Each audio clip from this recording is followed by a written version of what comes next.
On peut tenir dans un travail qui ne nous plaît pas, dans une relation toxique pendant plusieurs années, mais au début, on avait l'impression que ça allait plus ou moins.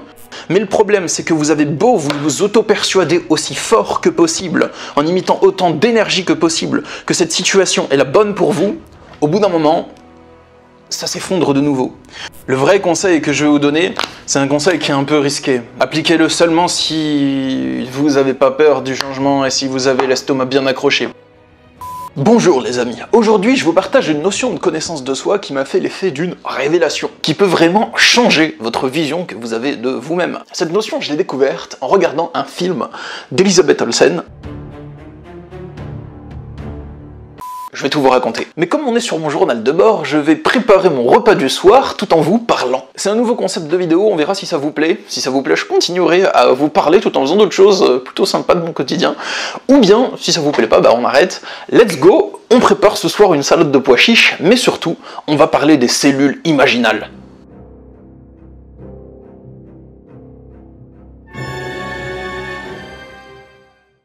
Alors, les cellules imaginales, les amis, qu'est-ce que c'est? Eh bien, vous savez, quand la chenille se transforme en papillon, comment est-ce qu'elle fait pour se transformer en papillon? Comment est-ce que la chenille, elle sait qu'elle doit se placer dans une chrysalide et rester quelque temps dedans, jusqu'à ce que la transformation ait opéré en tant que papillon? Il n'y a personne à l'école des chenilles qui va l'instruire sur ce genre de choses, lui expliquer comment devenir un papillon, non?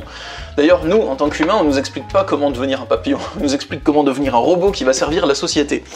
Mais du coup, j'ai regardé un film, et dans ce film, on expliquait la notion de cellules imaginales.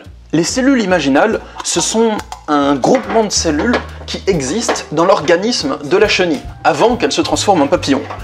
Lors de sa naissance et de sa période juvénile, la chenille, elle contient très peu de ces cellules, des cellules imaginales. Et ces cellules, elles ont une particularité, c'est celle d'imaginer que la chenille doit devenir un papillon. Elles sont comme programmées pour pousser l'organisme de la chenille à opérer une transformation. La transformation en papillon. Mais la chenille n'en a pas envie, parce qu'en fait, la chenille, elle a son organisme, l'organisme de la chenille. Mais, vous allez voir, hein, c'est quelque chose qui touche à la connaissance de soi et qui touche à votre vie de tous les jours, à vos décisions, à vos choix, qui touche à vos conflits intérieurs, qui touche au moment où vous ne vous plaisez plus dans une situation dans laquelle vous vous plaisiez avant. Je vais vous expliquer un peu le parallèle avec. Avant ça, on rince les pois chiches, histoire de faire tomber l'espèce de liquide gluant qui est avec. Pour ça, il faut les secouer dans la passoire. Et rendez-vous à table pour la suite de la recette. Bon, alors les amis, une fois que la chenille elle ressent la présence de ces cellules imaginales, elle va lutter contre ces cellules et ne pas écouter leur appel, ou ne pas obéir à leur volonté. Mais plus le temps va passer, plus les cellules, ce groupement de cellules va grandir et occuper un plus grand pourcentage de l'organisme de la chenille. Si bien qu'à un certain moment, la chenille ne peut plus lutter. Et elle obéit à la volonté des cellules imaginales, si je peux le formuler ainsi, c'est pas tout à fait ça mais ça ressemble à ça, et donc ces cellules vont pousser la chenille à rentrer dans une chrysalide et à y rester jusqu'à ce qu'elle se métamorphose en papillon. Alors, en quoi ça nous concerne tout ça? En quoi est-ce que le fait qu'une chenille se transforme en papillon grâce à un groupement de cellules spécifiques, ça concerne la connaissance de soi et le développement perso? Eh bien c'est simple. Juste avant ça, je vous explique comment j'ai découvert cette super notion.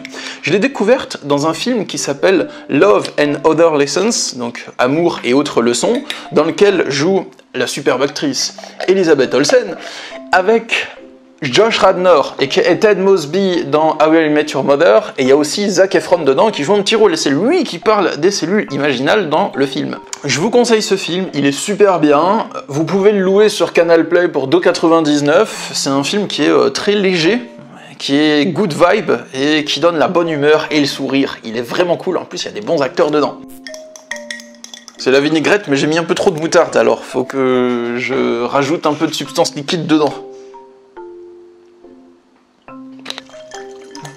Et voilà, ça nous concerne parce que, justement, il y a des situations dans lesquelles on se persuade que tout va bien.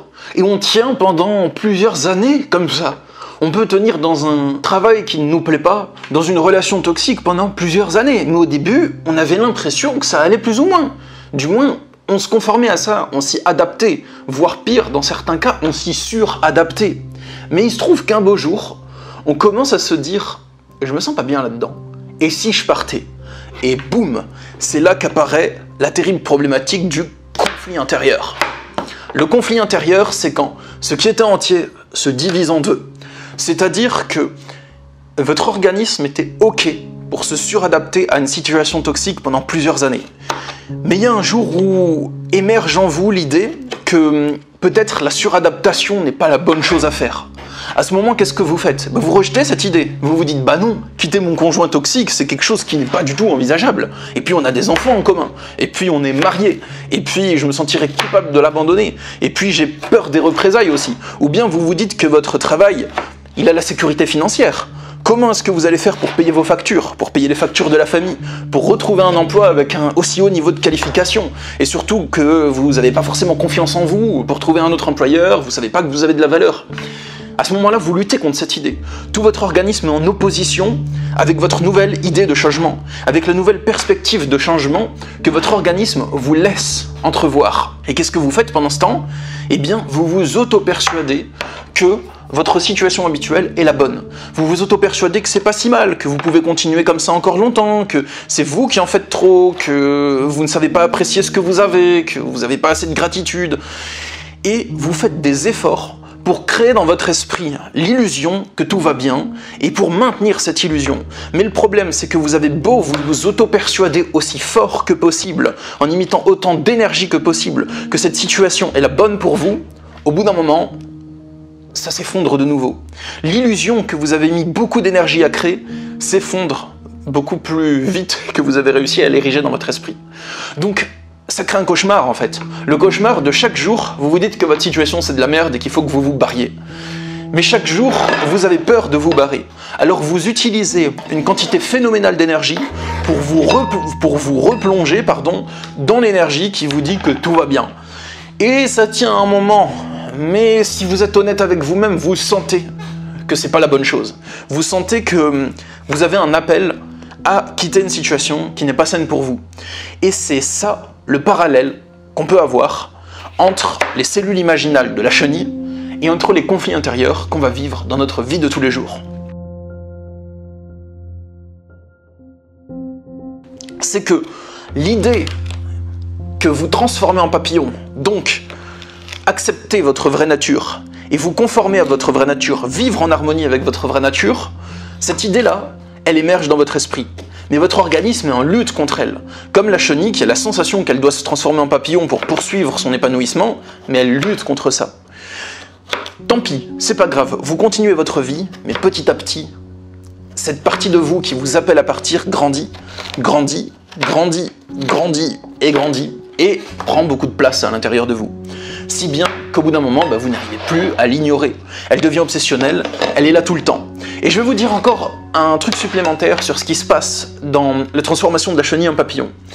Il se trouve que les organes de la chenille ne sont pas les mêmes que les organes du papillon. Ce que je veux dire par là, c'est que la chenille, sur son amas de cellules qui la constitue, lorsqu'elle émerge en papillon, en fait, il n'y a presque aucune cellule de la chenille qui survit à ça. C'est-à-dire que lors du passage de la chenille au papillon, la chenille est un autre être. C'est un autre être presque à 100%. Tout ce qui constituait, toutes les cellules qui constituaient le corps de la chenille ont été détruites dans le processus de transformation et d'autres cellules qui émergent du groupement de cellules imaginales, si j'ai bien compris, si je ne me trompe pas, s'il y a des scientifiques, n'hésitez pas à me corriger dans les commentaires, ce sera avec plaisir, c'est ce que j'ai entendu dans le film et surtout les recherches que j'ai faites après qui m'ont laissé penser ça. Eh bien, c'est un tout nouvel être qui émerge avec des cellules toutes neuves, toutes fraîches. À la base, c'était une chenille, après, c'est un papillon. Et c'est la même chose pour nous. C'est quelque chose qui, dans la même situation de conflit intérieur, au départ, on s'identifie, et notre centre de gravité, si je peux dire, est localisé dans la personne que nous sommes qui se suradapte. C'est ce que nous voyons être nous. C'est comme ça qu'on se définit. On ne se dit pas « je me suradapte », mais notre centre de personnalité, si je peux dire, ou notre centre de gravité, est localisé dans ce type de personnalité, dans ce type d'événement, de pensée. C'est-à-dire qu'on a l'impression d'être cette personne-là, en fait, parce que c'est l'énergie qui nous constitue au quotidien. Puis émerge une nouvelle idée. Cette idée, nous la rejetons, elle prend de plus en plus de place, et petit à petit, nous acceptons de nous y identifier peu à peu. On se dit, ouais, et si je faisais ça, à quoi ma vie ressemblerait-elle? Et si je quittais ce job et que je trouvais autre chose? Et si je vivais ma vocation? Et si je mettais fin à cette relation avec cette méchante personne? À quoi ma vie ressemblerait-elle? Est-ce que je serais plus heureux, plus heureuse? Non, non, non, je ne dois pas y penser. Et petit à petit, notre centre de gravité se déplace de la personnalité qui se suradapte jusqu'à la nouvelle personne que nous sommes une fois que nous avons surpassé le conflit intérieur. Les cellules imaginales sont quelque chose qui sont présentes aussi dans la société, dans le sens où une société, c'est un ordre préétabli, et actuellement, cette société, je pense qu'elle est faite surtout pour servir un certain groupe de personnes, pas forcément les bonnes personnes. Je pense que cette société, elle est assez toxique pour le peuple. Excusez-moi, j'ai oublié de chercher une cuillère. Pam pam pam pam pam pam pam pam pam pam pam pam, Mr. Sandman. Et la société, elle est souvent réfractaire au changement. Et il y a d'abord un petit groupement de personnes qui va penser qu'un changement serait la meilleure chose pour la société. Mais la société, tel un gigantesque organisme, rejette ces personnes. Elle dit, attends, non, on ne va pas changer toute notre structure, ça tourne très bien comme ça va toujours fonctionner ainsi, gna gna gna gna, réchauffement climatique, il n'existe pas, blablabla, et ainsi de suite. Mais ce groupement de personnes, il va ramener d'autres personnes à sa cause. Il va convertir d'autres personnes en disant mais regardez, il y a des trucs qui vont pas, et c'est pour de vrai, c'est pas genre une nouvelle religion qu'on essaye de créer ou je sais pas quoi, c'est genre il y a des trucs qui vont vraiment pas, on court à notre perte, ouvrez les yeux. Il y a de plus en plus de gens qui ouvrent les yeux, qui commencent à penser que le changement serait la bonne chose, et ainsi de suite, jusqu'à ce que ce groupement de personnes soit assez grand pour se faire entendre par les personnes stupides et sourdes qui sont au commandement de cette société et qui veulent la voir se cracher dans le mur. C'est comme ça que les cellules imaginales et que l'imagination fait changer les choses. Oula, j'ai cassé un œuf. Donc si j'ai un conseil à vous donner en rapport avec ces cellules imaginales, c'est de vous abonner à cette chaîne YouTube pour être notifié de prochaines vidéos. Et oui, parce que c'est mon journal de bord, c'est aussi le vôtre, et je compte aussi faire pas mal d'interviews bientôt, des interviews d'un nouveau type, vous verrez, ça va être cool. Le vrai conseil que je vais vous donner, c'est un conseil qui est un peu risqué. Donc pour de vrai les amis, appliquez-le seulement si vous n'avez pas peur du changement et si vous avez l'estomac bien accroché, parce que c'est un conseil qui peut engendrer des lourdes conséquences dans votre vie, mais des conséquences qui peuvent être positives par la suite, même si c'est dur sur le moment. Vous pouvez juste écouter ce conseil aussi et ne pas l'appliquer, mais juste pour en tenir compte, voyez-vous. Alors, le conseil c'est le suivant. Si vous avez envie qu'un grand changement se manifeste dans votre vie, que vous ne savez pas dans quelle direction il va opérer, vous pouvez prendre du temps pour attiser ces cellules imaginales, c'est-à-dire pour les appeler à se manifester et à se reproduire. Donc comment faire ce genre de choses? C'est toutes les pratiques d'imagination dans le but d'une vie meilleure. Chaque fois que vous allez imaginer quelque chose en pensant à une vie meilleure, que vous allez vous demander comment ma vie pourrait être mieux, de quoi j'ai besoin, comment je peux le trouver, qu'est-ce que mon âme m'appelle à vivre, essayez d'écouter l'appel de votre cœur, la direction dans laquelle votre cœur vous envoie. Vous pouvez écrire pour ça, écrire sur vos désirs, sur ce dont vous avez envie, sur le futur que vous imaginez, sur vos envies profondes. En ce moment, je me sens appelé à faire ça, j'ai envie de ça. Je sens cet appel profond en moi. Si j'écoute mon cœur, j'irai dans telle direction. Si j'écoute mon intuition, j'irai dans telle direction.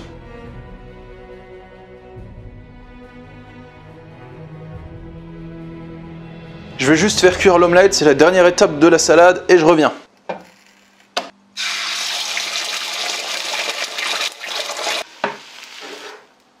Bref, tout ce que vous allez faire qui va attiser et allumer votre âme, c'est des choses qui, selon moi, vont réveiller vos propres équivalents des cellules imaginales et qui vont petit à petit susciter cette transformation en vous. Mais attention, parce que justement, ça va peut-être vous amener à passer vers des moments de crise existentielle, des moments de conflit intérieur, des moments vraiment difficiles où vous allez être en lutte contre vous-même pour vous opposer au changement. Et vous n'êtes peut-être pas prêt pour vivre ce genre de choses. On n'est pas tous prêts pour vivre ce genre de choses à chaque moment de notre vie. Donc faites attention, lorsque vous appliquez ces conseils, appliquez-les avec parcimonie. Bon alors les amis, notre salade, je trouve qu'elle a l'air bien bonne. Je la remue avec la vinaigrette, on rajoute quelques herbes de Provence. Et voilà, on a une super salade à la fois protéinée, bien copieuse, délicieuse et bonne pour la santé, à déguster avec du pain grillé et ou des chips. Bon, s'il vous plaît les amis, dites-moi dans les commentaires si vous avez aimé cette vidéo et si vous avez aimé le fait que je fasse autre chose de cool en même temps, si vous avez préféré ou si vous aimez les vidéos comme d'habitude, voilà, je serais heureux de le savoir. Moi j'ai beaucoup aimé cette vidéo, je préfère même faire les vidéos comme ça plutôt que les vidéos habituelles, je m'amuse plus en les faisant, je trouve que c'est plus stylé. Si vous souhaitez avoir mon accompagnement individuel pour faire face à une période de conflit intérieur, de doutes, de décisions difficiles à prendre, de changements dans votre vie, je propose des consultations pour ça. Je consulte par Skype, téléphone ou Messenger. Je suis coach en développement personnel depuis 2015, c'est mon métier, mon activité principale. Et je ferai de mon mieux pour vous aider à chaque consultation, soit à avoir des prises de conscience pour y voir plus clair, soit à mettre en place des actions pour avancer vers la résolution d'un problème, soit à trouver des réponses à vos questions, ou encore à travailler sur les émotions plus en profondeur. Il y a le lien dans la description sous la vidéo pour me contacter. Moi je vous dis à bientôt pour de prochaines vidéos. Prenez soin de vous les amis. Au revoir et bon appétit!